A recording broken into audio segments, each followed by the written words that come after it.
Why do you think it was so easy to exterminate you people? Your weakness.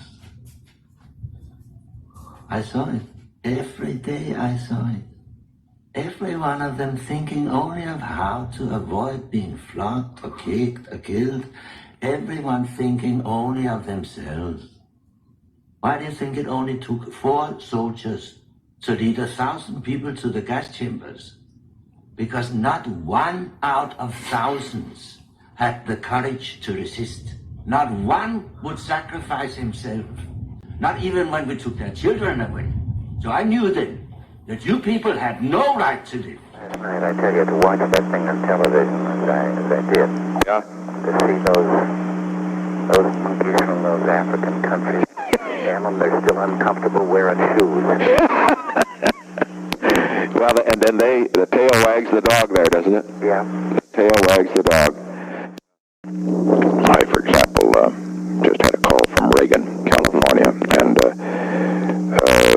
he's been out there and so forth, and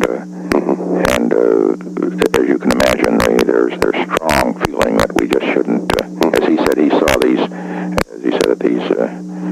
cannibals on television last night, and he said they weren't even wearing shoes, and he says here the United States is going to submit its fate to that, and so forth and so on, but that's typical of a reaction.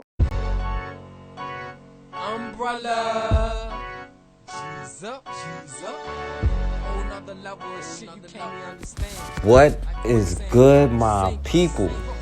We are live back again with another episode of The Forecast. Now, what we have to understand is, and there's no way around it, we have to be able to protect our children. If we can't protect the minds of our children, if we can't protect them from being harmed, you will never be free. Now, we look for every single excuse not to go after this system. We join in every kind of tribal division that we can have. But something I'm sure that we can all agree on, no matter where we come from, is we do not want our children to be harmed. But living in a system designed to destroy us is designed to make our children slaves from a baby. They see as nothing but property. That's why when we talk about our lives, they talk about politics. But protecting your children has to be the number one priority. And beyond just protecting them, putting them in a position where they could be successful in the future. But when your enemy knows that they can come in and harm your children and you won't do anything about it, they know they still got you in servitude. They know that they can do anything to you. They know that you are weak. And until your children's lives and their safety and their minds and their ability to be in a system of their own is the most important thing to you, then you aren't going to do something to change yourself. Because every single species protects their children, protects their young, and they do whatever they have to do to protect their young. Right? You will see a bird fly after a dog to protect their babies.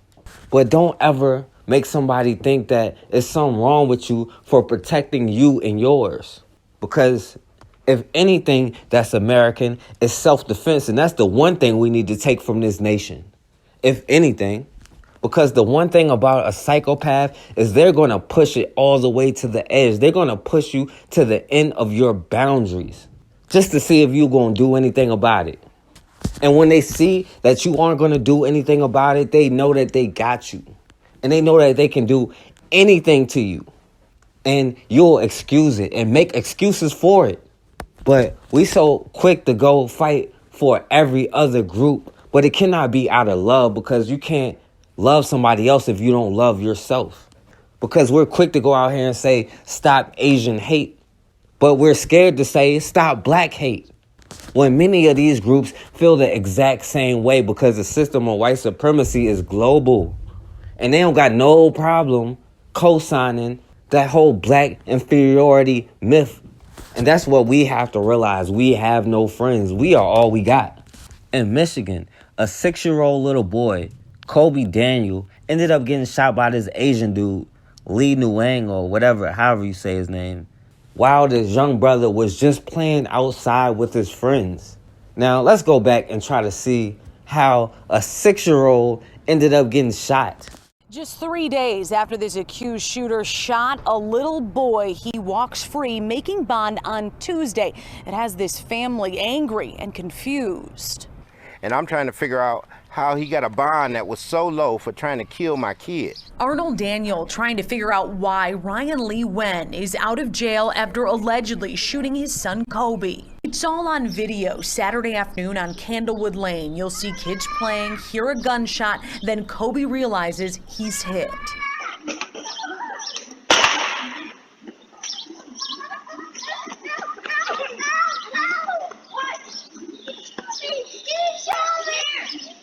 Le-Nguyen allegedly fired through his front window. The bullet went in Coby's arm and out the other side. He's bleeding! He got shot!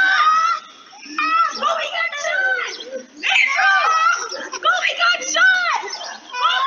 Police! Right now, he's not even processing exactly what happened. You know, he don't realize how close he came to not being here. But I realize it. 29-year-old Le-Nguyen is charged with assault with intent to murder. He's apparently had issues with neighbors in the past, and this time, Dad Arnold suspects Le-Nguyen was mad Coby's bike was in his yard. I'm irate, really. I mean, I can't function, and I don't know what to do. A Washtenaw County judge gave him a $10,000 cash bond, which he made Tuesday. This is him walking out, picked up by family.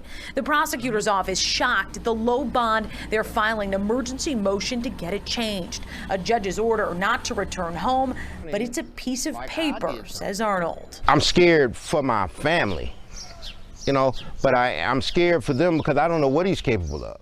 Now, this young brother, this little kid, was just outside playing with his friends, riding their bikes on the sidewalk.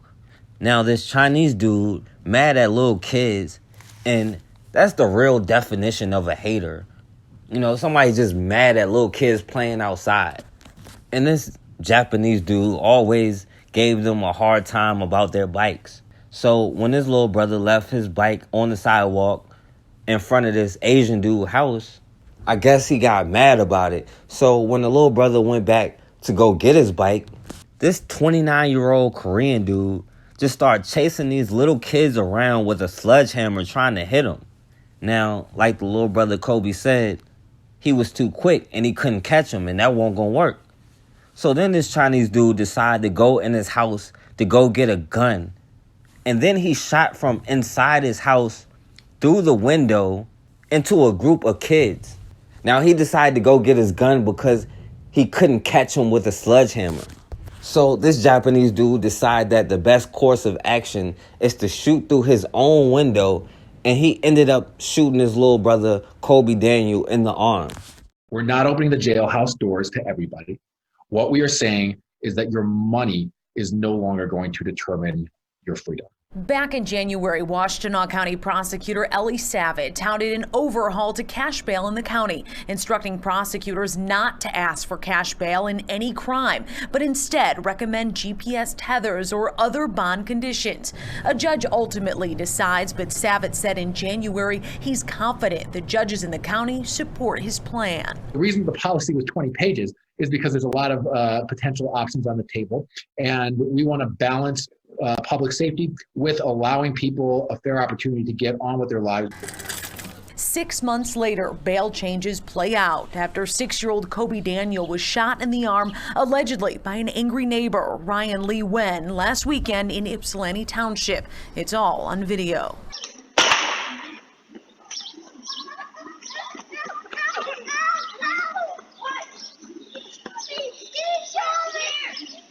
He tried to hit me with a sledgehammer, but that's not gonna work because I'm too fast.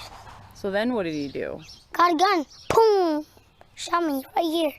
Dad Arnold Daniel spent hours on the phone Tuesday with officials.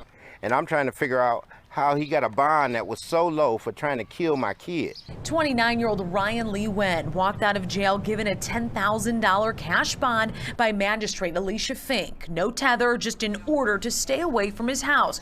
Prosecutor Savage says they asked for $100,000 cash bond. Meanwhile, I'm scared for my family, you know, but I'm scared for them because I don't know what he's capable of.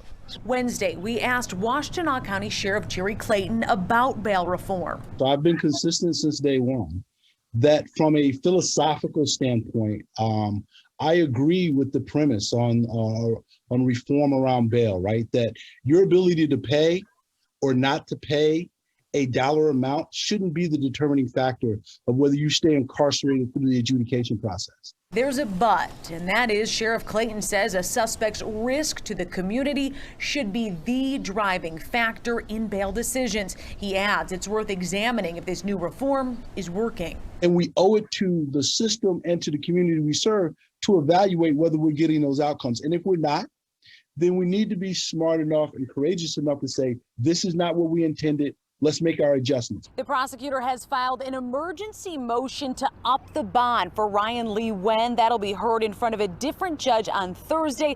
The sheriff says he supports that motion. Now, luckily, this young brother, Coby Daniel, wasn't killed, but the bullet just hit him in the arm and went through. But they are sending us clear messages about how they feel about us and our children.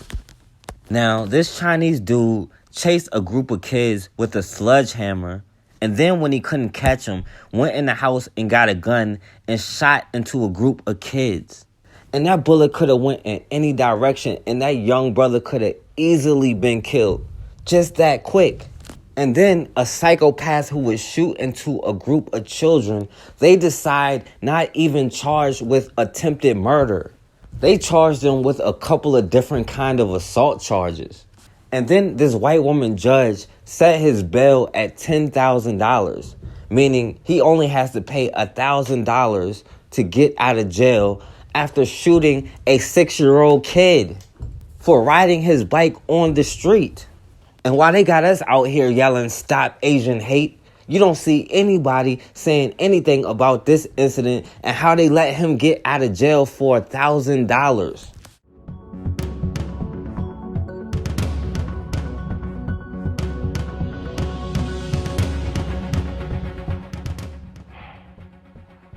All right, I'm going to set the bond at $10,000 cash or surety, no 10%. No contact with Coby Daniel. I don't want him to live at the Candlewood address. So can we have a different mailing address for him if we have one? Mr. Nguyen, where do you want your mail to go? Can I go to my father's address, which is 5709 Cary Drive, Ypsilanti, 48197. Yes. Okay, and then Mr. Simon, do you want him to give me his email now, or do you want to do that later? Sure, that's fine. Okay. What's your email address, Mr. Le-Nguyen? My email address is le.ryan123@gmail. Did you say the first two letters were M like Mary? L as in okay. Lima, and then E as in elephant. .Ryan123. Okay. And is it all right with you if the court uses your email to contact you? Yes. Do you want to give me a phone number too? Phone number is my phone number? Yes. Okay. It's 517-883-3795. Okay. All right. So while you're on bond, so I set the bond at $10,000 cash or surety. While you're on bond, no contact with the alleged victim, Coby Daniel. What led up to this? When the judge let him out on $10,000 bail, what was the argument to support that? Because it just seems so crazy for people who are just kind of casually observing this. Because it seems like it's an attempted murder case. Right. Right. And, let me be clear on this. We, given what happened, we have charged the defendant in this case with the most serious charges that are available on these facts. Those felony charges carry a sentence of up to life in prison, which is the most serious penalty that we have in Michigan. Now, as to the initial bond decision by the magistrate, I'm not going to purport to speak for any other actor in the legal system, except to say that, our recommendation initially was for a bond that was 10 times higher, was for additional restrictions to be put into place. And we made use of our legal avenues when we disagree with a judge's decision. We filed an emergency motion as soon as we got that decision with the court, which I argued today. And thankfully, the bond was modified and the defendant is in custody as we speak. How did you turn that around in court today? What argument did you make that won the day? I just emphasized what the facts of this case show. This is a man who shot out of his window at a group of children playing on the sidewalk in front of his house. It hit a 6-year-old child. We are really, really thankful, and this is by far the most important thing, that little boy is not more seriously hurt. He's doing okay, although, look, the trauma is going to, of course, stick with him for his entire life. But a couple of inches to the left or to the right, he could have been killed. I just emphasized that and emphasized the public safety risk, and we're grateful that the court saw fit first to act quickly on this and to schedule our emergency hearing on an expedited basis, and then ultimately to grant our motion and to have the defendant remanded into custody. Now, this lawyer said they charged him with the most serious crimes based off the facts that they had. Now, they had the fact that it was an attempted murder, but they didn't charge him with that. They charged him with some kind of assault with murder included, but it wasn't attempted murder. And this white woman judge said, all you have to do is just stay away from this kid who he should have never been around in the first place. Anytime a psychopath will chase a group of kids with a sledgehammer and will go get his gun because he can't catch them, that's a psychopath. And then he claims self-defense. And then after outcry, they had to go back and raise his bail. Now, again, he still does have a bail, and we know how quickly they do these fundraisers for anti-black causes and how quickly they raise money, right? But they now raised his bail to $100,000. And they are blatantly showing you how they feel, because just a few weeks ago, around the same time, when a little 6-year-old white boy got killed in a road rage incident, they spared no expense to catch the person who did it, right? They offered a $500,000 reward just for information, and they quickly demanded that he get life in prison. There was no waiting for the evidence, waiting for the facts. They had no problem holding that dude in jail without bail, period. But this psychopath gets a bail where he only really has to pay $1,000. And just because of outcry, they raised his bail to $100,000. But when this white 6-year-old was shot and killed, they were quick to take action. They charged these people to the fullest extent.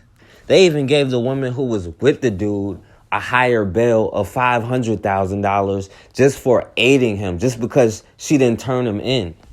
And they set her bail at $500,000. But this dude shoot into a group of kids and his bail is $100,000? After outcry at that. Now you tell me what the difference is. They're both 6-year-old little boys who were shot.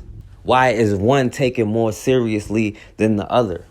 But until we stop getting on everybody else bandwagon, talking about stop Asian hate and black and whoever other group, until we start standing up for ourselves and taking justice and making sure that anybody who harm our children, our elders, our brothers, our sisters, anybody who harms any of us be punished, then they're going to keep doing the same thing. They know we are easy targets, and people have no problem going after easy targets. That's what they want to do. Until we realize we are all we got and we start getting on code and doing what we're supposed to do, then the same thing will keep happening over and over. What's the weird food that your family ate growing up that you didn't realize was really weird? Okay, my family might take this one. Everybody in my family eats this, including my grandmother, my aunts, cousins, sisters, mom. A little salt. I'm using onion salt, but you can use whatever. And a little bit of ground beef.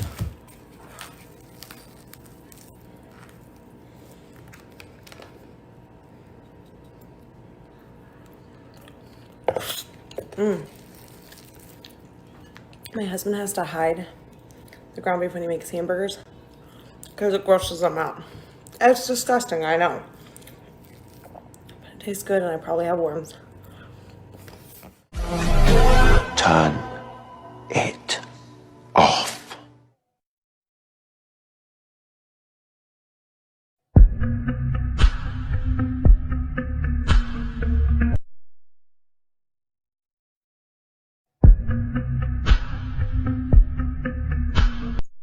This is a really disturbing trend I'm seeing where white women will show how good they are at faking tears, and I think it's such a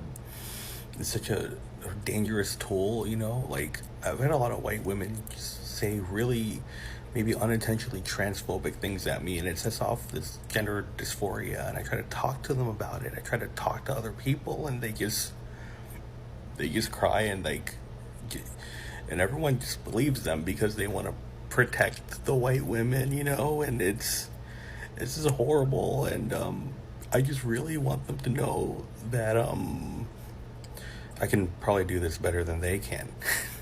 So, you know, knock it off. Don't make me use this.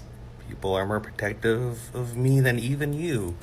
I'm a triple minority. I will have you canceled in 5 seconds. Here again. The other day I was walking down the hallway at Lakeview Elementary School to give a teacher a retiring gift. I looked up onto the wall and saw a BLM poster and an Amanda Gorman poster. In case you don't know who that chick is, she's some girl who did a poem at Biden's so-called inauguration. I was so mad.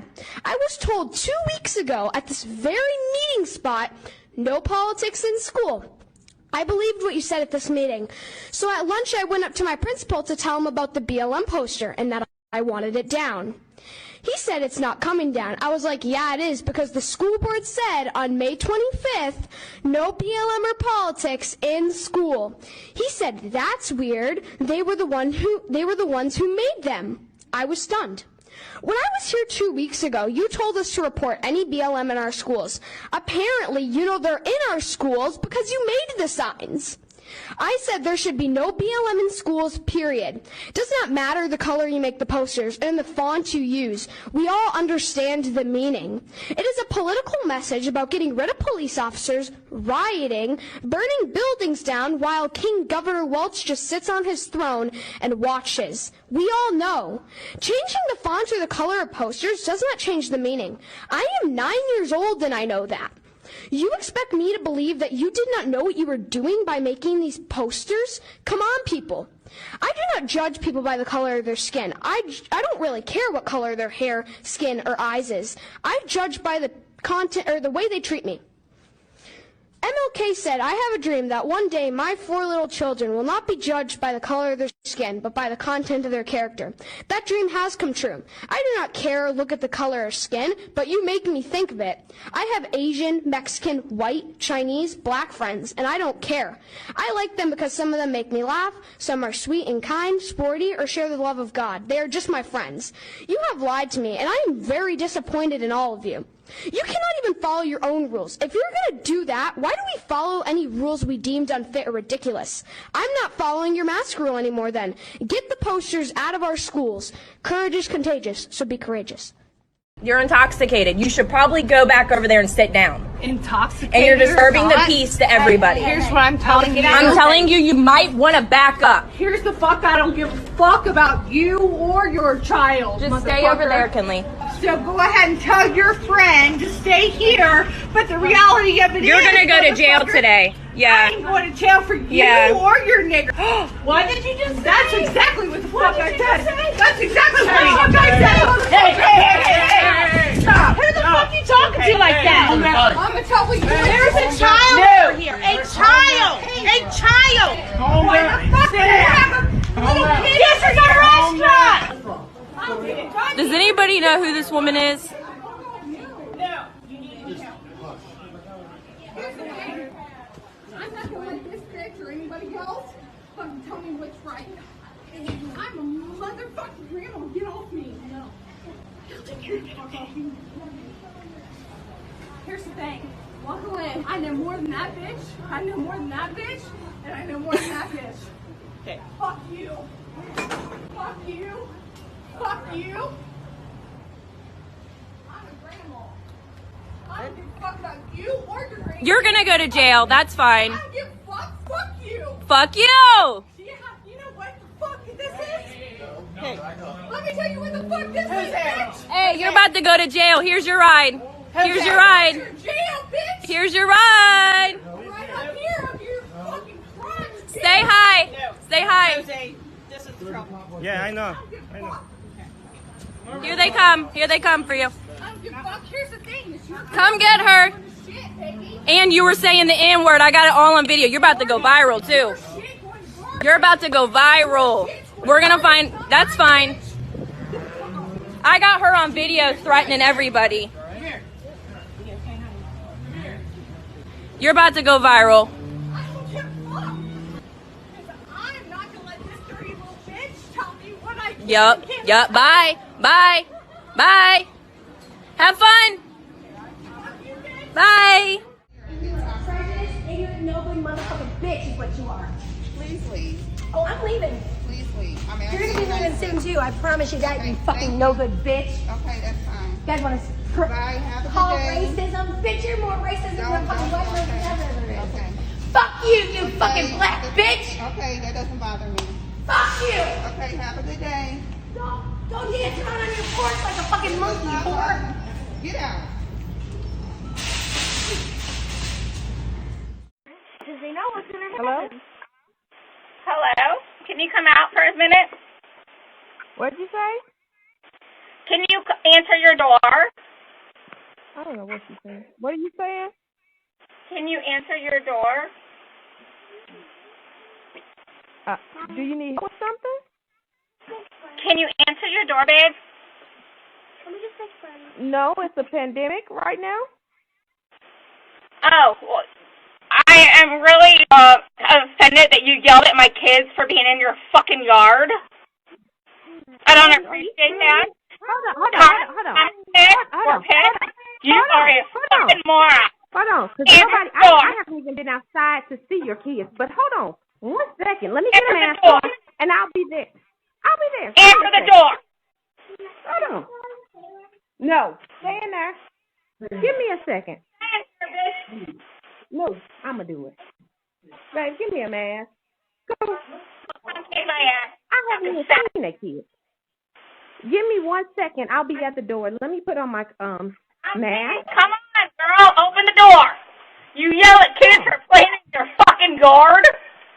Are you kidding me? I never even talked to your kids. I haven't even been outside because it's a pandemic. But you're so stupid and you feel so empowered. Your kid is telling a blatant lie. But give me a second. That bitch. Mommy, open the goddamn door.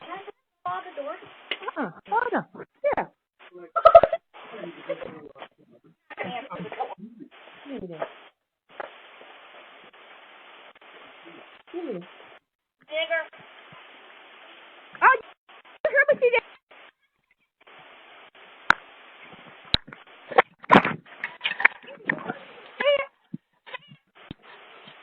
Oh, you felt so empowered. Sorry, you're not gonna eat today because they're pressed. This is what we're doing. This is what they're doing. They want all the smoke. Exactly. I will get your ass from in front of the damn car. Excuse me. Get your ass out the front of my car. Get out of my way. Move. Move. Get out the way.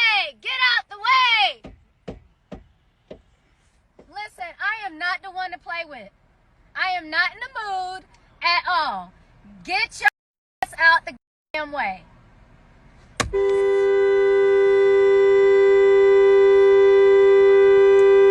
Please lose your job over this. Please lose your job over this. Please. Because I will get my ass out the goddamn car and get the fuck out of my way now. Yo, dumb ass, get out of the goddamn way. This lady right here. She cut me off to get to the takeout for the Are you drunk? Burger King. Because you can't even get your words together. And almost hit me when I was trying to get in. I almost hit you. And cut in front of me. I don't usually get upset, but this is... Y'all, look how close I am. This is almost hitting them. This is almost hitting them. I am not the one to play with. I'm my own car. You and outside my car. exactly. This is a Karen. This is a Karen. This is a Karen and a Ken. A Karen and a Ken. Yes, please. Come on, cops. Come on down here, please. And she's slurring her words, so I really hope she wasn't driving. What's the point? What's the point? What's the point? Please tell me what the point is. I realize that. You realize what? Because they're probably telling you how stupid you look. You're in Mercedes. You need to get your damn wife, if that's who she is, and tell her to get her stupid ass in the goddamn car so I can get my onion rings. I am not the one to play with. No, I'm outside of my car. Go ahead and lose your job over this. Please do. Please do. If you even... Oh, you don't have a job. Got it. Got it. Here they go. Please get these assholes out the damn way. No, because she cut me off and then that'll be it. Oh, and he black. Yes, God. I think the police is here. Yeah, he's here. You see how petty this is? Right, I can move now. You see how petty this is? So they came in the parking lot, made an illegal U-turn. Meanwhile, we were coming in off Colonial and coming into the drive-thru, right? I guess she decided to be upset and started blowing the horn, and I'm still pulling in. And she got out her car and then blocked me so I can't go further because there was a car ordering. So then she stood in front of the car and is like, I'm not moving. So that's where we are. And this is what this is. Nobody hit each other? No. No. Silly. Petty, immature, childish. Lord, y'all, 3 cop cars. Y'all think I'm lying? It's literally 3 cop cars. Hold on. 1, 2... And then the one that's over there talking to... Oh, no, they're all right here. 3 cop cars. Over a goddamn Whopper. This mail carrier was on a break, and he's getting hassled by a homeowner who just wants her mail. Can I get my mail? You've been sitting here for 30 minutes. When she wants her mail, but it's your lunch break, he complains. His TikTok video went viral, with thousands cheering on the mailman and others labeling the woman a Karen. Why can't she just wait? Karen, go home. Others blasted the mailman. No wonder packages are always late. Millions of people shared the TikTok video thinking it was real, but it wasn't. It was a gag that quickly backfired. I am not a Karen. This is one of my dear friends. She's no Karen. She is not a Karen. It turns out Michelle Hausman and Devin Jones have known each other for years. You consider each other friends? Most definitely. She feeds me every day. Besides making him lunch, Michelle often shoots Devin's TikTok videos. After the backlash, the Los Angeles mailman posted this new video of the pair hugging to the song Reunited. But even that didn't quell the storm. I didn't like the backlash she was getting, so we did a video to say, hey, we made peace. But that wasn't enough. Now I'm doing that to save my job, or she's doing it to save her job. Devin says the gag was meant to show people in a humorous way that even mailmen need lunch breaks. Now they want everyone to know he's not rude and she's no Karen. The Volusia County Sheriff says in 34 years of policing, he has never seen anything like this. In an edited 9-minute clip, we see deputies trying to calm down those 12 and 14-year-old kids before they fire at deputies with an AK-47 and a shotgun. We'd like to warn you, these images are disturbing. Shots fired. Everybody get hard cover. This jaw-dropping scene starts with Florida deputies taking cover behind a tree. It's either a shotgun or a long gun. Female has it in her hand. Juvenile male looks like he has something in his hand as well. And it quickly escalated. Put the gun down now! She's pointing the gun. Pointing the gun behind the trash can. The stunning 90-minute sequence released as an edited 9-minute video by the Volusia County Sheriff's Department. Where have we gone wrong that 12-year-old and 14-year-old think it's okay to take on law enforcement? The deputies responding to a 911 call from a nearby group home which reported the kids had run away. Authorities say the kids then broke into a nearby home where they found hundreds of rounds of ammunition, a handgun, a shotgun, and according to the homeowner, an unassembled AK-47. The weapon was disassembled. They assembled it and fired it. Sheriff Mike Chitwood says deputies spent 45 minutes trying to contact the children before the gunfire started. Don't make me do this. Don't do this. Police say the kids fired several times from a patio window, with the boy telling investigators the 14-year-old girl likened the shooting to the video game Grand Theft Auto. But when they challenged deputies outside, law enforcement says they were forced to fire, striking the girl around 7 times. Get up on her, get up on her. Gray, you get that rifle? Before rushing to save her life. This video blurred by the department. They did everything they could to prevent either of these kids from getting injured. I am so proud of what they did. They did everything humanly possible and above and beyond. At one point, one of the deputies tossed his personal cell phone through a broken window, risking his life in the process, trying to contact the kids, but the sheriff said they refused to talk with them. And raising the stakes here, guys, is the 12-year-old is also diabetic, meaning he needed his insulin to survive. He is unharmed this morning. It's just something we don't and won't talk about. We are very ashamed of it, says Bando, this black woman. So she says we are very ashamed of it. So see, God's people don't walk around feeling shameful. God's people are walking around filled with glory and long hair. See? But if a woman has long hair, it's a glory to her. But yet this black woman says, all the black women feel, shameful because they're bald. And I, as a woman, can understand because that's part of your beauty.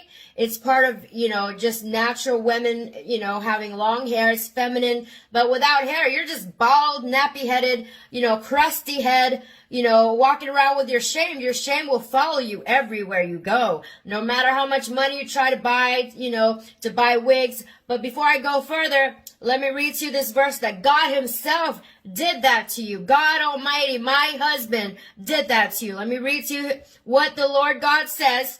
Because remember, there's a lot of these, you will know a man by his fruits. There's all these black women claiming to be the bride of Christ. And many church people out there claiming Jesus was black. But to their shame follows them everywhere. You'll know a man by his fruits. Look at Africa. And now all the African women are bald-headed. And this is what God says about that.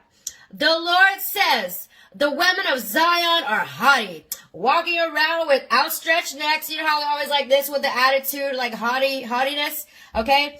The women of Zion are haughty, walking along with outstretched necks, flirting with their eyes, strutting along with swaying hips, all that twerking with ornaments jingling on their ankles.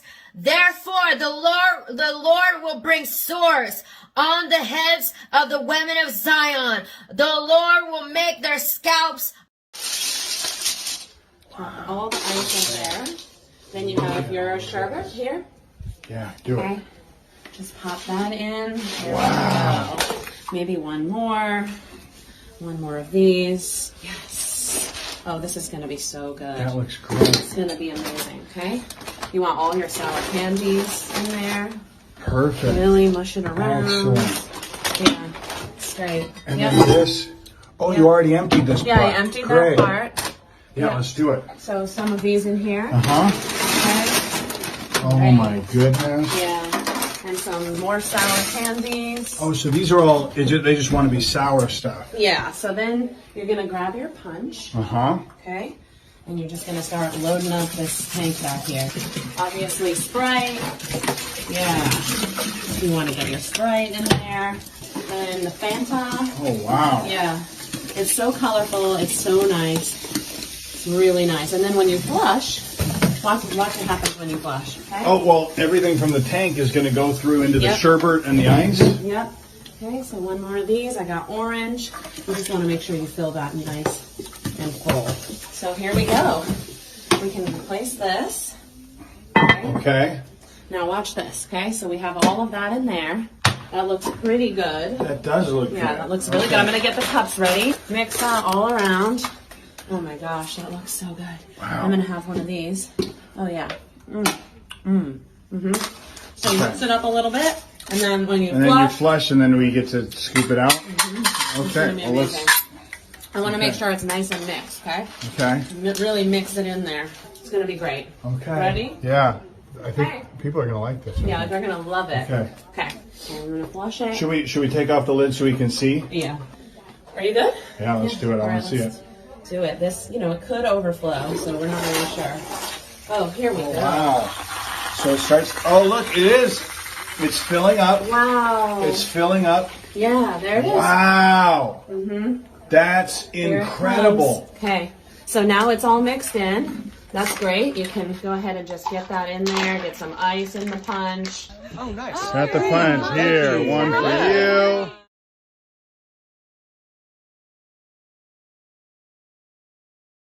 All right, and we back on the forecast. Now, we have to remember, we are living in a country that based their principles off self-defense, off of freedom. Yet, when we talk about self-defense and freedom, it is an act of terror according to them. But you can't be afraid to study your enemy and how they move.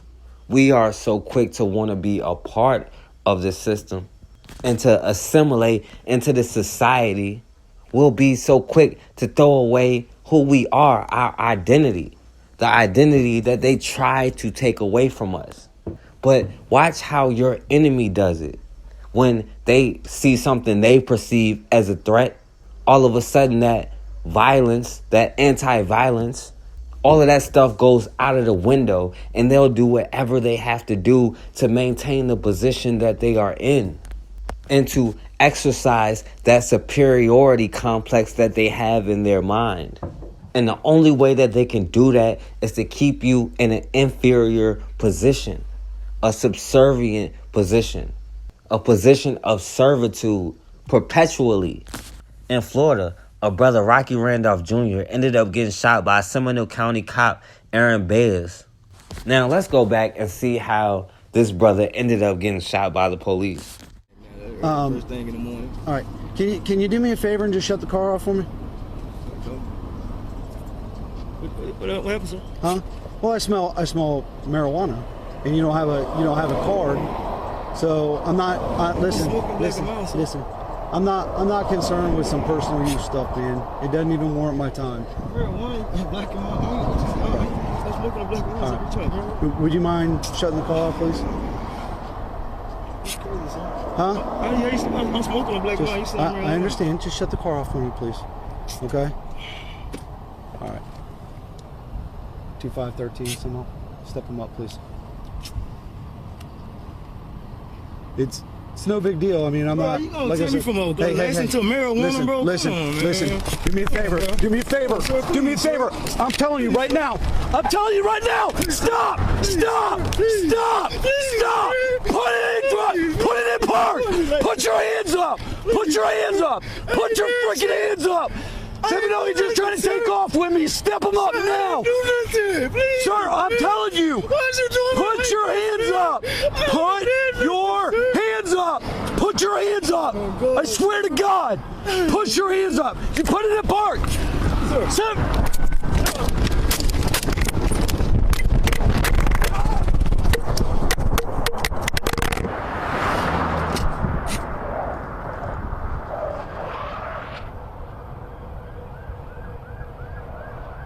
Accused of dragging a deputy is expected in Seminole County Court. Yeah, the deputy's body and dash cameras rolling through this whole thing. It is very dramatic video.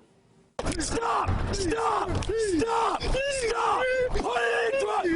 in park! You're hearing Seminole County Deputy Aaron Blais eventually firing shots at Rocky Rudolph after Rudolph put that car in drive while the deputy was hanging out the window. And Sydney Cameron is live at the Seminole County Jail. And Sydney, it's dramatic video, and this could have been so much worse Saturday morning. it could have been. And can you just imagine? Deputies say this all started as a simple traffic stop for dark window tints, but it quickly turned into a fight for survival for that deputy. The suspect just booked into jail yesterday on an attempted murder charge. If you haven't seen that video, stop what you're doing right now and take another look at it. Stop! Stop! Stop! Stop! Put it in park!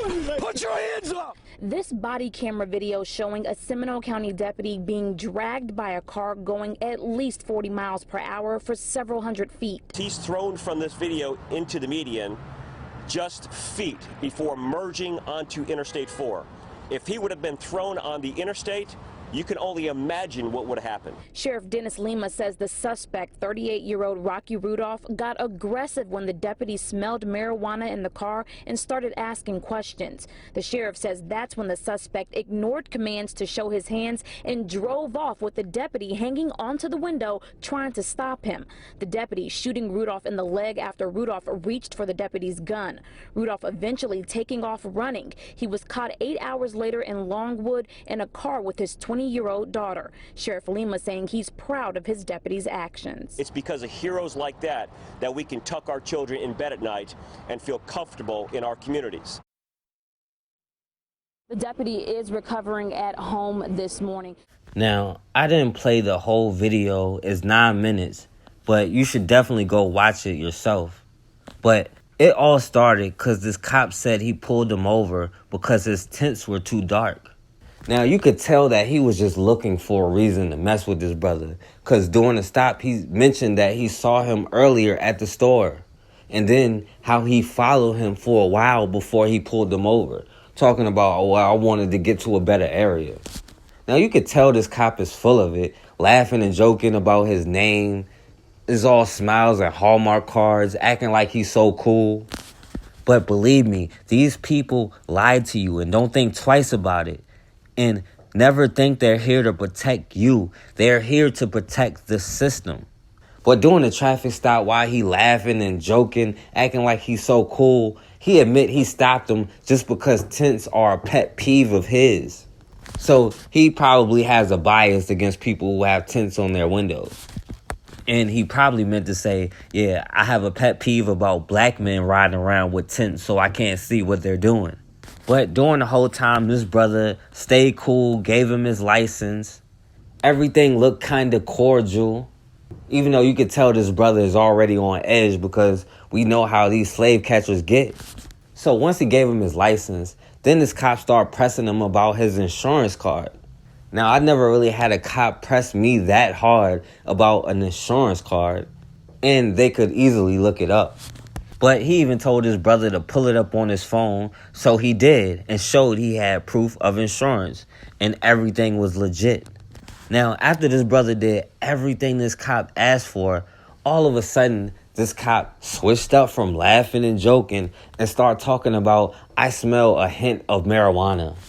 Now, this brother didn't even have weed in his car. I'm not sure if he smokes or not.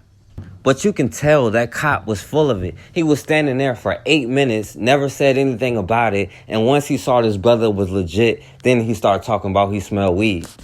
And that's one of the tactics they use all the time to violate your rights, because they can just say, I smell weed, whether you have it or not. They can just say, I smell it, and that gives them the right to search your car. And if you say no, now you're resisting, and that's 2 charges.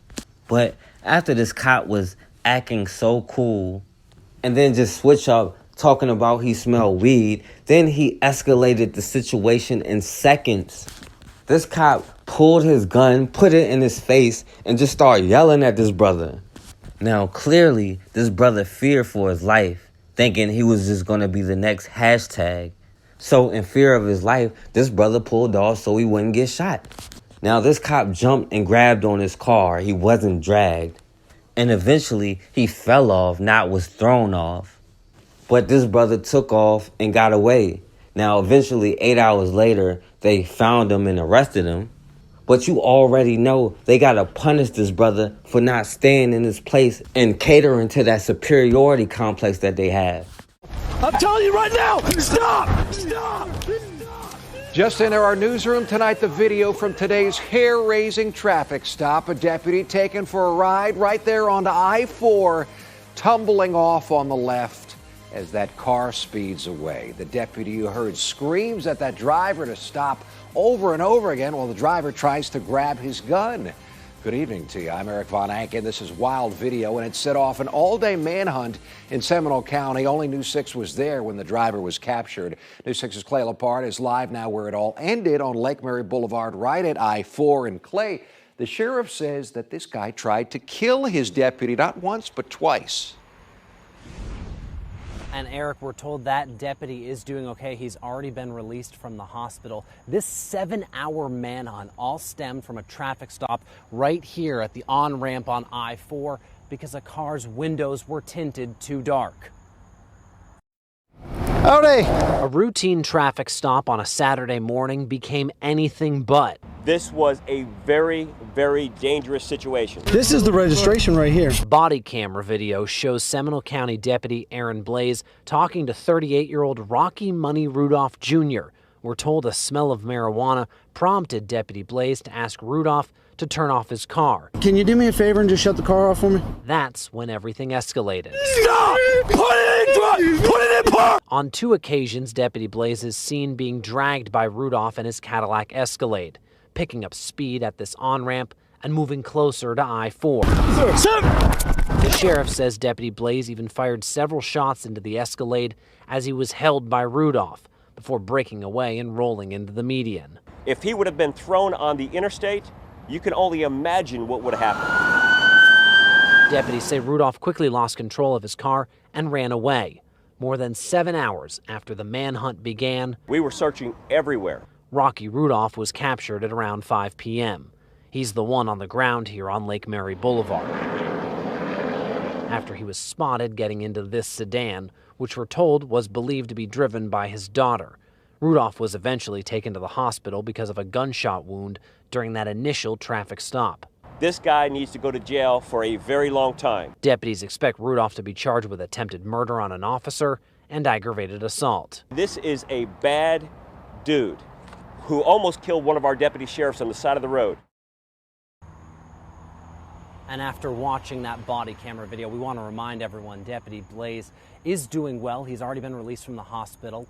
And as for Rudolph, he is expected to face a judge once he is released from the hospital after that gunshot wound in the leg.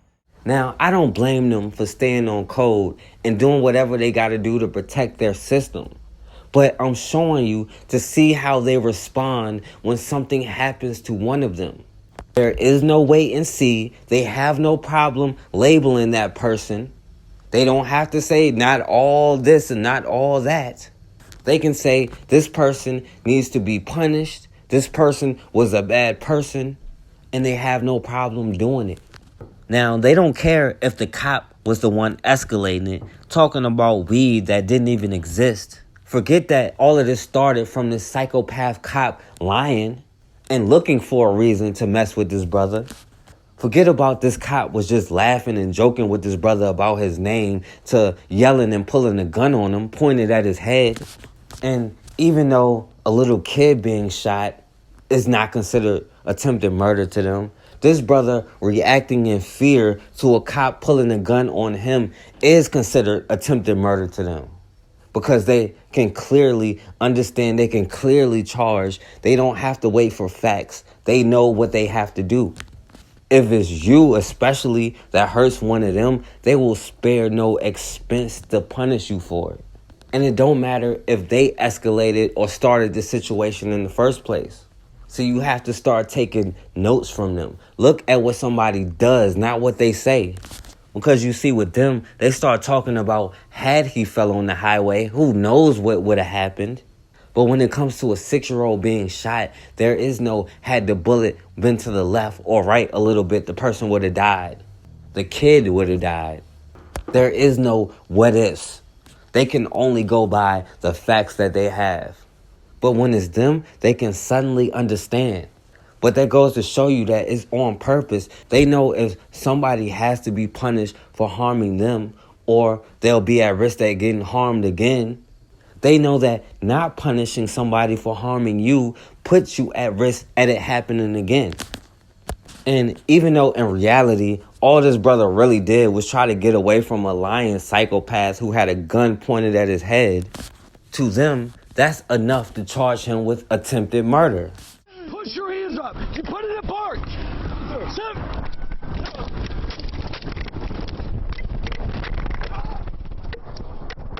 Well, it's hard to forget this video. In fact, it's really hard to watch it. Seminole County Deputy Aaron Blais dragged by a suspect during a traffic stop.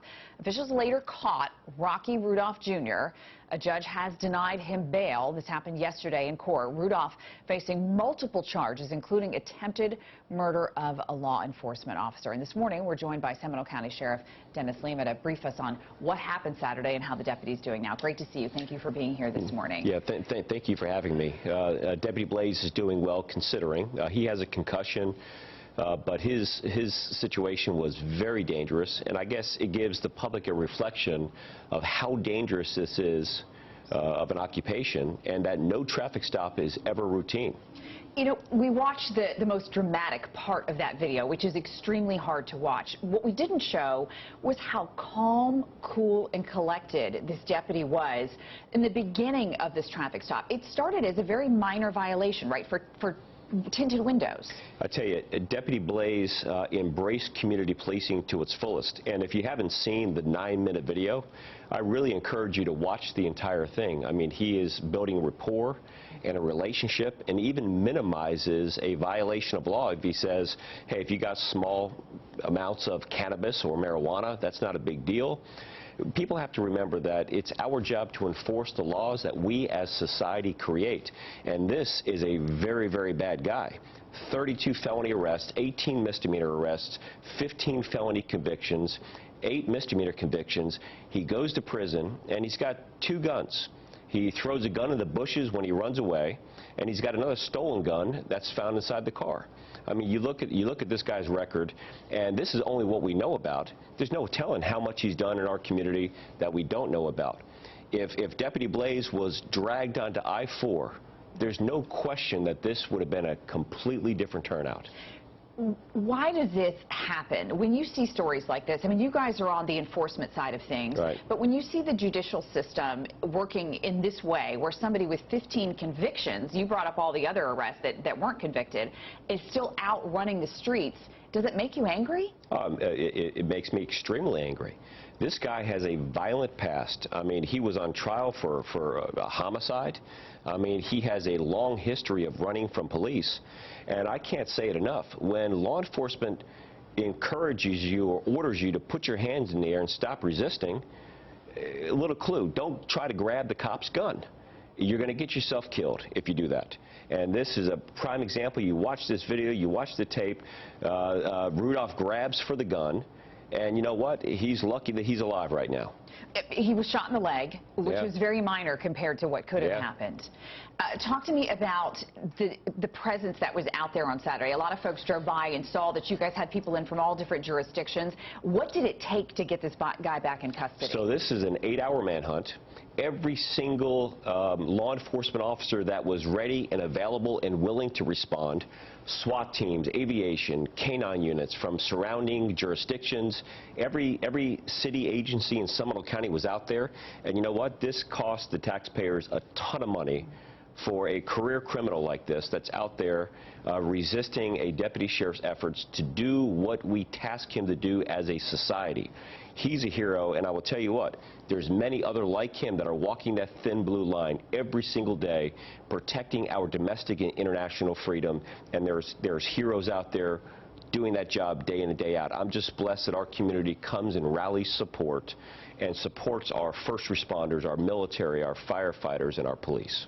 We're so grateful the deputy's going to be okay. Do you have an estimate on when he might be able to go back to work? I tell you, he's a hard charger. He's ready to go right now. So we're gonna make sure that we get a few things, and we're gonna get him back out there.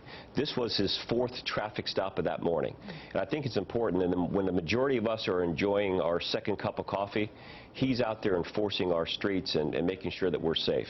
And I could not be prouder of what he and many other like him do on a daily basis. And this guy should go to jail for a very long time for trying to kill one of our deputies. Now, you see, when they want to punish or send a message to somebody, they know exactly what to do and how to do it. They don't hold back their words. They don't wait for the story. They don't wait for the facts. When it's one of us, they're going to bring up something we did in the 3rd grade. And it doesn't matter our history. It doesn't matter their history. And it doesn't matter if it had anything to do with the case. They're going to find it and try to bring it up to use it against you. And that's how they use the media to paint this image of us. And now you see, they don't have a problem denying this brother bail. And even though medical marijuana is legal in Florida, this brother didn't have it. But they used that as the reason for all of this. And then they call this psychopath a hero. And there's no telling how many people he profiled, how many people he used that BS marijuana lie on. It's no telling how many people's rights he violated. And they're calling him a hero. And they're trying to bring up this brother's past. Even stuff that he was found innocent. But the point is, look how they respond to what they perceive as a threat.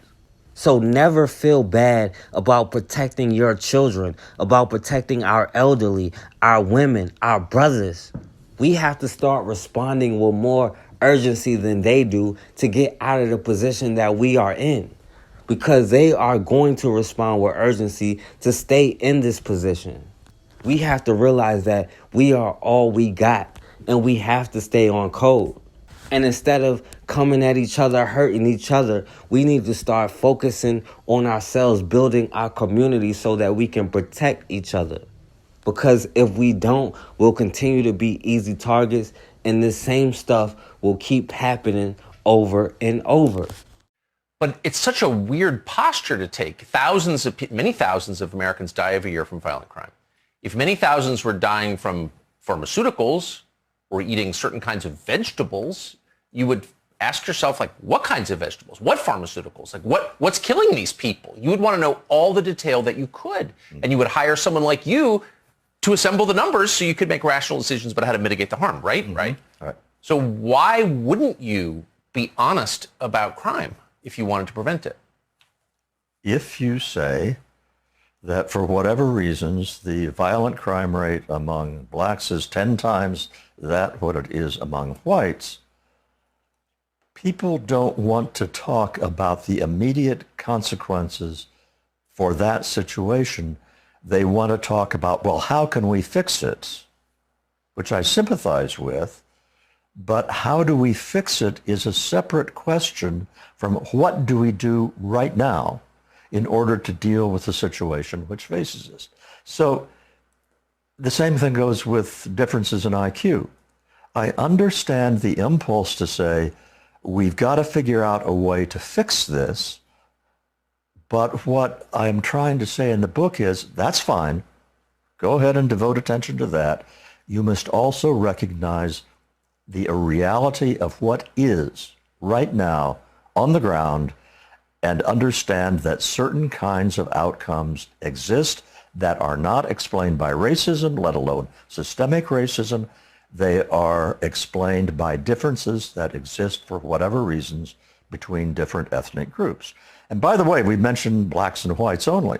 Have not mentioned Latinos, have not mentioned Asians, but in those cases too, you have very different groups of people for whatever reasons. And we ought to start talking about that stuff because the unwillingness to face that is pushing us to the brink of disaster. Don't try to fucking go too far and start something, right? Right? You want to see my back kick right now? Call the cops. Let's go. Call the cops? Yep, call the cops right now.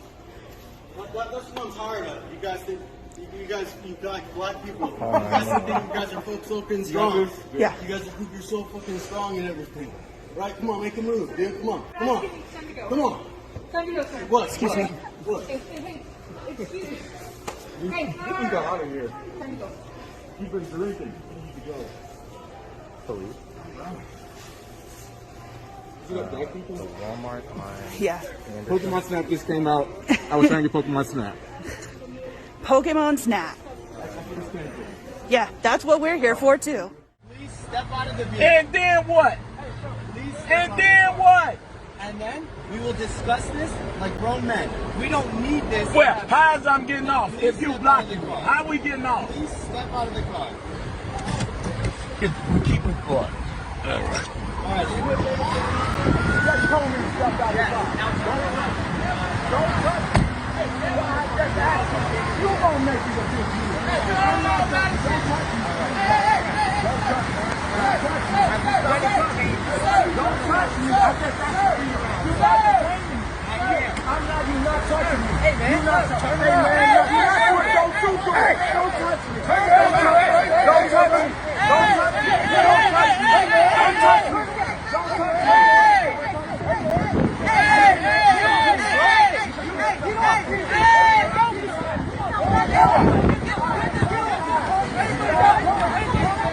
And she filed the complaint because Felicia Beard says she couldn't take the hostile work environment anymore, but she never expected to lose her job the way she did. Uncomfortable, nervous. I'm already frightened to go to work. I was already timid, intimidated. Felicia Beard has worked for the River Rouge Police Department for 17 years, but the 911 dispatcher says the racism, harassment, and inappropriate behavior by officers eventually became unbearable. This officer would disrespect me, would swear at me, and it really got next to me when he called me ancient mama. That's a racial remark. Felicia claims she reported many incidents to her director, but when nothing was done, she started documenting how she was being treated. Her breaking point? When an officer pointed a taser at her and said they should use her for target practice. I asked him, was he crazy? And so as I sit down at my desk, I see a beam go across my back, right? And I could see it was a green beam, so I turned and looked, and there he was with a taser. And was he pointing a taser at you? Yeah, he pointed at me. Felicia filed a complaint with her union and couldn't believe what happened next. The same day I made the complaint, about 3 hours later, I come home, and there's a letter in my mailbox, and it says, "You are terminated immediately." Her attorney, Michael Fortner, plans to file a multi-million-dollar lawsuit against the River Rouge Police Department. Multiple civil rights organizations are also asking the feds to investigate the police department and the mayor's office regarding policies and practices that they claim have led to racial profiling and mistreatment of black motorists and prisoners. They've got a serious problem out there in River Rouge. People in River Rouge have a serious problem. Nobody can be safe with officers like this. You want to get everybody justice who's going through anything similar, because if you just want to go to your job and go to work, you should be able to do that without having retaliation for complaining. And this woman is traumatized. So traumatized, after the press conference, the longtime River Rouge employee broke down in tears. Her husband consoling her, assuring Felicia it would be okay. Be all right. Hold yourself up. It'll be all right. We're not tolerating it. We're not accepting it. Period. Now looking for a response to the upcoming lawsuit, I called the city attorney, David Bauer. He said he didn't see anything about it yet, but answered, "We did everything properly. It's a disgruntled employee and they can't comment." I asked, how can you comment like that if you don't know anything about this? He said he was trying to be nice, but when he knows more, he'll have more of a comment. Monica? Well, these are serious allegations. It sounds like there's a lot more to this, and who knows how long this has actually been going on. She's a longtime employee. And during the press conference, they discussed it really is a systemic problem, they say, from the mayor on down, a lot of conflict of interest and with who's in charge and how they were appointed. So that's why they want that the federal investigation happen so they can really get to the bottom of this and make it potentially a better work environment. The new Agriculture Secretary, Tom Vilsack, is also the previous Ag Secretary under President Obama. And when he left office, he said that discrimination had been taken care of by the agency, but it hadn't. No. How do you feel about him running the agency now as it tries to right these wrongs? Well, when I endorsed now President Biden last February, we spoke in depth and length about bringing new blood and fresh faces to the United States Department of Agriculture. So I and others were a bit disappointed that Secretary Vilsack was coming back for a second tenure at the United States Department of Agriculture, and I thought he didn't do enough to help me with the Claims Remedy Act of 2010 that resolved many discrimination cases for black farmers against USDA. And I've had a few conversations with him as recently as this week. And I've been urging the secretary that he can't be the same agriculture secretary that he was under the Obama years. And he's going to have to take a much more aggressive approach to look at the culture of discrimination. Administrations come and administrations go, but career bureaucrats stay. And nobody's been fired for the act of the discrimination, of discriminating against black farmers. And I think some examples need to, some heads need to roll so that black farmers can begin to rebuild our trust in USDA. So I'm hopeful that he would do the right thing. And I also urged him to implement the debt relief swiftly and quickly as possible. And here we have what's proven in history. White men filing suits against black farmers receiving money. And that's what they've been doing throughout history. They stole all the land from Indians. They stole the land from blacks. They supported sharecropping and slavery and all these awful Jim Crow laws. And now we're sitting here in the year 2021 where white men, white farmers don't want black farmers to get a dime. And so far, Roland, we really haven't gotten any money. So they really put the cart before the horse yet. You know, the monies have not even been dispersed.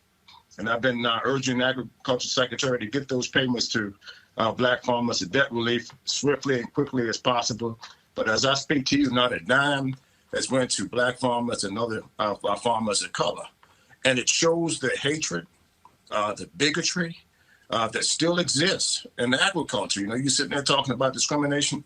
One of the most racist industries in the United States is the agriculture industry. Here we have an agriculture secretary of Texas where 8 out of 10 loans were denied to black farmers on average in this country, and he's filing suit against black farmers. So what kind of help is he offering black farmers in the state of Texas? Probably nothing. All of the money, just about 99% of $500 billion went to white farmers in the United States from taxpayer dollars. So here we have a mere $5 billion just scratching the surface, and they've gotten $500 billion with a T. And now they're sitting here talking about reverse discrimination. My question to Tim Scott is, how many times do white farmers get paid?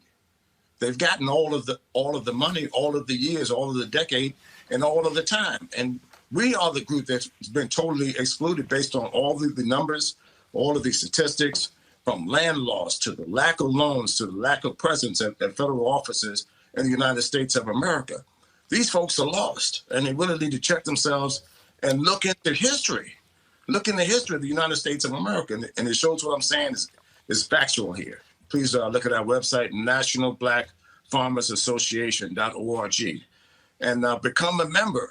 We need to be connected, and we need to share this information and knowledge and wisdom right now. And this is a very, very important time in history. You know, for the first time, we're actually going to get, hopefully, $5 billion, $1 billion to go to technical assistance and outreach to do some of the things that you're asking a question about. That hasn't been set up yet. So I believe in the coming months, maybe when I come back on road and I have more information on how these programs are going to be rolled out.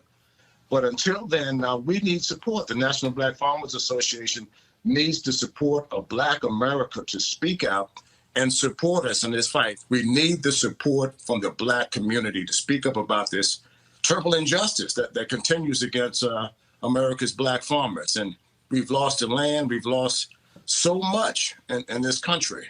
And we're going to fight back. A group of Midwestern farmers last week sued over the COVID loan forgiveness program, arguing that it's unfair to them because they're white. Your reaction to that lawsuit, and do you stand by the program's structure? It's a great question. I appreciate it. I think I have to take you back 20, 30 years when we know for a fact that socially disadvantaged producers were discriminated against by the United States Department of Agriculture. We know this. We have reimbursed people in the past for those acts of discrimination, but we've never absolutely dealt with the cumulative effect. And by cumulative effect, I mean this. When I have the full advantage of all the USDA programs, throughout the last 30 years, my operation could grow. I could invest in more land. I could get the latest and best technology. I could plant my crop at just the right time. I could make more money. If I had limited access or no access to USDA programs, obviously my operation significantly limited. So the American Rescue Plan's effort is to begin addressing the cumulative effect of that discrimination in terms of socially disadvantaged producers. Secondly, when you look at the COVID relief packages that had been passed and distributed by USDA prior to the American Rescue Plan, and you take a look at who disproportionately received the benefits of those COVID payments, it's pretty clear that white farmers did pretty well under that program because of the way it was structured. It's structured on size and structured on production. A Brookline firefighter who was fired after complaining about a racist remark at work could soon be getting his job back. WBZ's Anaritis Rodriguez is live for us in Brookline tonight, where the community is now fighting for him, Anaritis, to get reinstated. That's right, David. Last week, the state's Civil Service Commission ruled that the town of Brookline was not justified in firing firefighter Gerald Alston after he made that complaint and ordered he be reinstated. Listened to it, and I was shocked. Gerald Alston had been working as a Brookline firefighter for 8 years when he got a voicemail from his lieutenant that would change the course of his life. He was saying how I shouldn't go to anybody. He was then Lieutenant Paul Pender. Alston says in a message left on his phone, Pender used the N-word. Because I was angry at that point, you know, and it wasn't like he said, I'm sorry. He just came up off the top with excuses. The 50-year-old says when he filed a complaint in 2010, he was targeted and retaliated against. Pender was suspended for 48 hours and promoted to captain soon after his return. Alston says he was put on administrative leave and eventually fired. In Brookline, if the fire department wants to fire somebody, if the fire department wants to promote somebody, the fire chief cannot do it by himself. He has to get permission and approval from the select board. That was until last week, when a governor-appointed Civil Service Commission challenged the Brookline Select Board and ordered Alston to be reinstated, ruling the town actively promoted a false narrative of Alston, overlooked the retaliation, and chose not to impose meaningful discipline on Mr. Pender. The commission basically found that from the beginning, this political body, the select board, was covering up what was happening to Gerald. Now residents like Deborah Brown are fighting the town's potential appeal and are calling for Alston to be reinstated and receive 2 years of back pay. And I can't believe that anyone who actually reads the opinion would say anything other than settle with the man. The fate of 6 Miami firefighters fired for taking part in a racist and lewd prank at a fire station is in the hands of the city's firefighters union. And tonight, we're hearing from the firefighter who was victimized. CBS 4's Oralia Ortega is in the control room with more. Oralia? Elia, the firefighter says he's received tons of support from the community, and he has even had people come up to him and apologize for his colleagues' actions. But he says an apology is something he has yet to get from the firefighters. The victim's not just myself and my family, it's the people in the community who look like me and my family.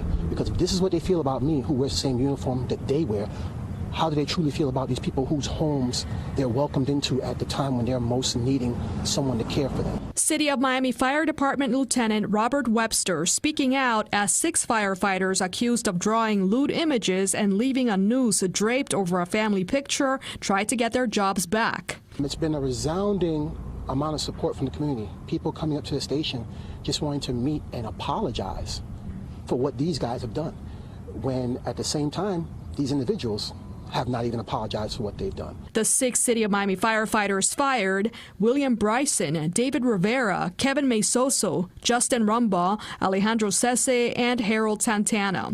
In his letter of termination, City of Miami officials wrote to Captain Bryson, quote, "Members under your direct supervision defaced several personal photos of a fellow firefighter with graphic and obscene phallic renderings," end quote.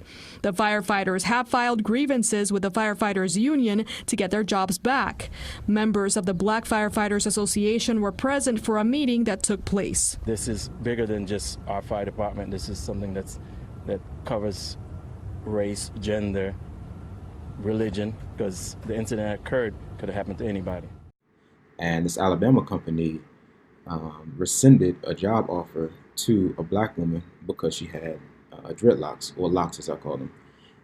And the 11th Circuit upheld the decision of the lower courts, because the lower courts agreed that you can rescind the offer based on that. Now, the EEOC filed a complaint on the basis that they're using it as a guise to discriminate against black people. Now, legally under the law, with the Title VII, which they sued under, the employer cannot discriminate on the basis of race, sex, religion, national origin, those things. And also written into it is the fact that it protects immutable physical characteristics, meaning that if you can't change your skin complexion, you can't change your race, if you would. But with your hairstyle, those can be changed. That's the logic, and that's the reasoning behind the decision. Now, my take on it, I've been wearing locks for 12 years now, and there's a historical context with regards to it.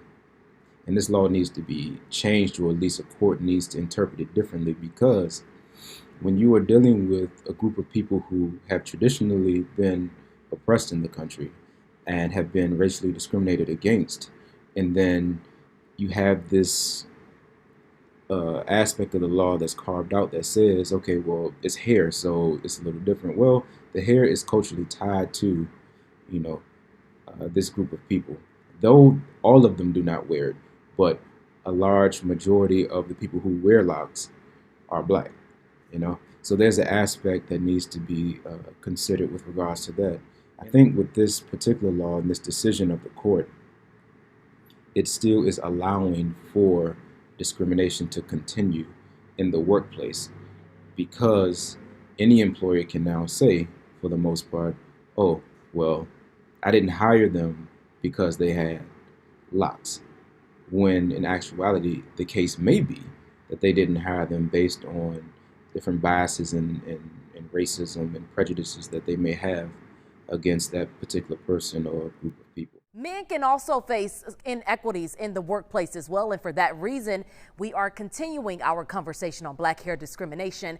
It's a topic that has been at the forefront of one Dart police officer's life story for the last couple of years after he was told his hairstyle was unprofessional.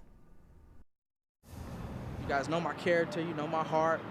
I felt that they shouldn't judge me based upon my appearance. His dream was to protect and serve, a dream eventually put on hold.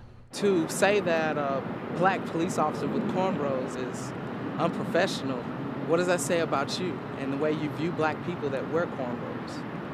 The conversation is needed, but it's hard to have those conversations, because to have those conversations, we have to admit that we have a problem. That problem for Officer Dakari Davis started 6 years after he joined the law enforcement community while he was working as a Dart police officer in 2019. I was upset, confused. Davis says he never thought his appearance, specifically the way he wears his hair in this braided hairstyle, would interfere with his ability to do his job. There was a particular lieutenant who disagreed with that, and he felt that it was unprofessional for male police officers to wear cornrows. And so he took it upon himself to contact the chief of police and eventually filed a formal complaint against my hairstyle. Dart won't comment directly on this personnel matter, but documents obtained by WFAA show Davis was ordered not to wear the hairstyle while in full uniform. Months later, Davis wore the hairstyle again during an awards ceremony. His actions sparked an internal affairs investigation in November. The findings of that report referred to his braided or cornrows hairstyle as, quote, unprofessional and unapproved. I actually decided to cut my hair out of fear of retaliation. And I said, you know what, I have a son, I have a family, I have to provide for them. And I said, you know what, I'm just gonna cut my hair. The complaint against Davis lists 5 allegations, including insubordination for disobeying a direct order from a supervisor and violation of the police department's dress code policy, all of which ultimately led to Davis being placed on paid administrative leave, a recommendation for termination, and a letter of reprimand. I actually had a lot of support. My wife, my family, my friends, a couple co-workers. Why are you having an issue with his hair? Davis eventually reached out to Dallas County Commissioner John Wiley Price, who interceded on his behalf. Has he been performing? And the only issue, you see, is as he's transitioning with his hair. That's unacceptable. And so they basically told me, said to cool my jets, and they'd handle it. And they did. 7 months later, the letter of reprimand was rescinded in September of 2020 with this notice from DART COO Carol Wise.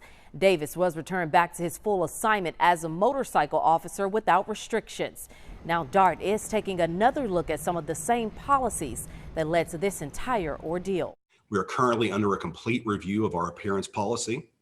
And as you can imagine, as times change, people have different desires, different looks. We understand that as you want to be able to, of course, work your job, but also you want to be able to have a little bit of yourself to be able to present yourself in a particular way.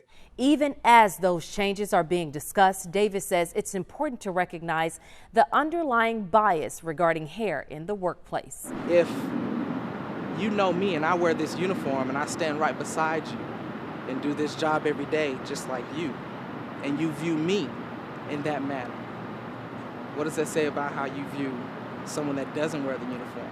The royal family is speaking out after new allegations surrounding the palace's hiring processes have surfaced.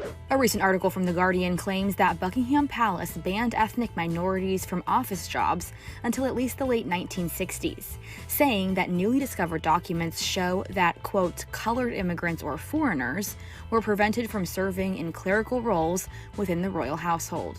Now the palace is responding to the accusations, releasing a statement saying, quote, claims based on secondhand accounts of conversations from over 50 years ago should not be used to draw or infer conclusions about modern-day events or operations. The papers were discovered by The Guardian at the National Archives and reportedly reveal that in 1968, the Queen's chief financial manager told civil servants that, quote, it was not, in fact, the practice to appoint colored immigrants or foreigners to office roles, but they were allegedly permitted to work as domestic servants.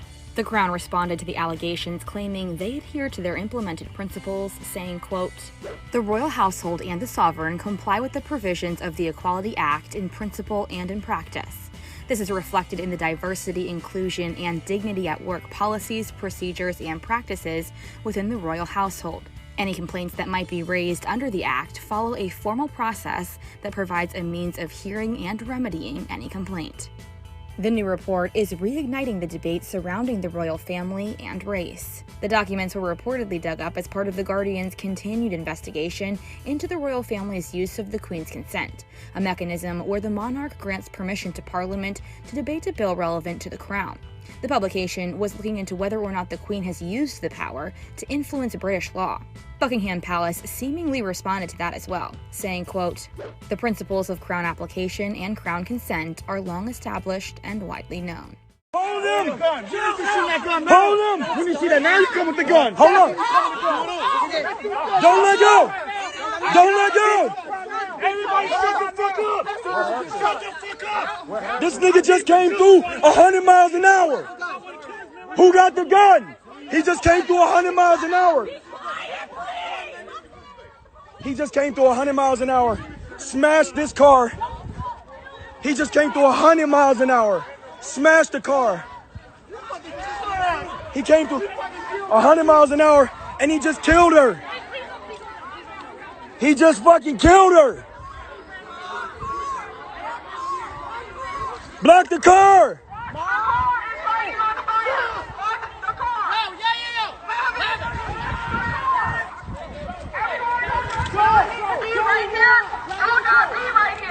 He just fucking killed her. Hold him. Hold this nigga. He came through 100 miles an hour. 100 miles an hour. You going down, boy. You going down. It's over. You bitch. It's over. Shut the fuck up, nigga. You came through 100 miles an hour. Hey, go hey, hold on. Yeah, I'm going to yeah, Share this video now. Share this video. Tie that nigga up. Tie this nigga up. I got him. Tie him up. I got him. Right here. He's here. That did it. Share this video now. Tell them get the fuck here. She's fucking dead. Stop. Man, I'm gonna fuck this dude If up. I want to, I can snap his neck right now. What the fuck is wrong with you? He got him. He came through. Nigga, did you see the whole shit? Yes. Where were you? I was right here, bro. I'm saying, bro, what the fuck? I was right there, bro. Nigga, I was here. Bro, I was standing right by the coolers, bro. Everyone out the way. Everyone out the way. The ambulance is coming. She's dead, bro. Stop it. You don't need to be live. You get off. I'm not over here. Look at this. I know. He just fucking killed her. This is the car that he hit.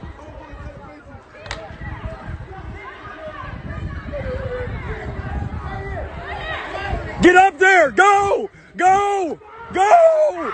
Go. Go. Go. Go. Nigga, go. Go. Go. She's dead. Go. Go.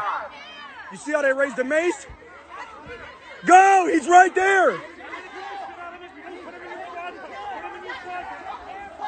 He just fucking killed her! He just fucking killed her! He just killed her! He just killed her! He just killed her! Call me a fucking monkey. Oh, wait, should I get this? Call him a monkey? I will kick you right in your fucking teeth. I will kick your face off. No. You're a racist ass. Look, nobody wants a racist ass here. Nobody.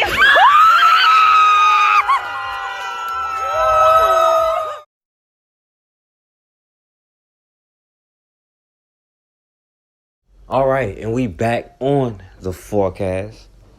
And luckily, the 6-year-old young brother, Coby Daniel, is all right. And the brother, Rocky Randolph Jr., survived. But at the end of the day, we have to start realizing that until we put our tribal differences aside and come to an understanding that protecting ourselves, especially protecting our children, is our number one priority. We can all agree on that. We don't want our children to be harmed, to be put in positions where they're powerless. We want our children to have the most prosperous future as possible because they understood it's easier to raise a child up as a slave than it is to make somebody a slave. But we have to start putting that mentality of self-love, self-pride into ourselves and then into our children, because we're never going to be able to protect ourselves, our children, anybody until we start coming together as a community, until we take responsibility ourselves, right? We build strong families so that we can build strong neighborhoods and strong communities and strong cities and strong states and a strong nation. And until we have a nation or an army that will protect us, then the same thing will keep happening. People will target easy targets. That's the way the world works. So don't ever let somebody make you feel guilty or make you feel bad about wanting freedom, about wanting to be able to protect yourself. We have to be able to protect our children, our elderly, our brothers and our sisters. We don't have any other choice. We are all we got. Now, don't forget to like, share, and subscribe. And as always, man, we have got to start standing for something, or we're going to keep falling for anything.